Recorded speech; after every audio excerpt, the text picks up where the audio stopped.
Hello viewers, আসসালামু আলাইকুম। আমি ডাক্তার মোহাম্মদ মহসিন বিল্লাহ হোমি এডের চ্যানেলের পক্ষ থেকে স্বাস্থ্য বিষয়ক বিভিন্ন টিপস নিয়ে পরামর্শ নিয়ে হাজির হয়েছি। তো আজকের আমার বিষয়টা হলো ডায়রিয়া কেন হয়।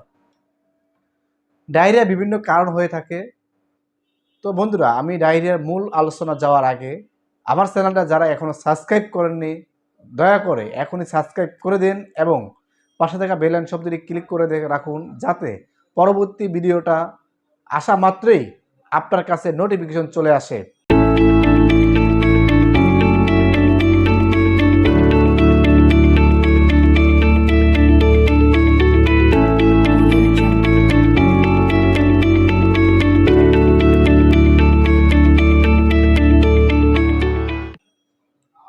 তো বন্ধুরা, ডায়রিয়া বিভিন্ন কারণ হয়ে থাকে। জীবাণু সংক্রমিত হলে ডায়রিয়া হয়। দূষিত পানের মাধ্যমে ডায়রিয়া হয়ে থাকে। দূষিত খাবার বা পচা বাসি খাবার খেলে ডায়রিয়া হয়ে থাকে। অস্বাস্থ্যকর পরিবেশ বসবাস করলে বা ব্যক্তিগত অপরিচ্ছন্নতা অপরিষ্কার বজায় না রাখলে ডায়রিয়া হতে পারে। এছাড়া ভ্রমণের সময় অস্বাস্থ্যকর পরিবেশ হতে খাবার বা পানি গ্রহণ করলে ডায়রিয়া হতে পারে।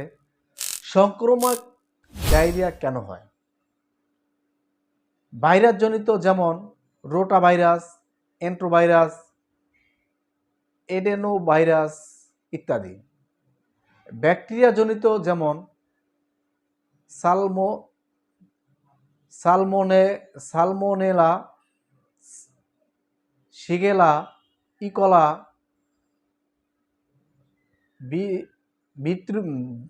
ইকোলা, ক্যাম্পাইলোব্যাকটর ইত্যাদি। পরজীবীজনিত, যেমন জিয়ারডিয়াস, সাইকোস্পোরা ইত্যাদি। অসংক্রামক ডায়রিয়া কেন হয়? কিছু অসুখ, যেমন ভাইরাস ডাইবারকুলোসিস, পায়ুপথে বা অন্ত্রের ক্যান্সার, আইবিএস, আলসারেটিভ কোলাইটিস ইত্যাদি। কিছু ওষুধ, যেমন ম্যাগনেসিয়াম সমৃদ্ধ অ্যান্টাসিড, বিভিন্ন অ্যান্টিবায়োটিক, জোলাফ ইত্যাদি। এসব কারণে ডায়রিয়া হয়ে থাকে। অতিরিক্ত অ্যান্টিবায়োটিক কারণেও আমাদের ডায়রিয়া হয়ে থাকে। তো বন্ধুরা, আজকের মতো এ পর্যন্তই।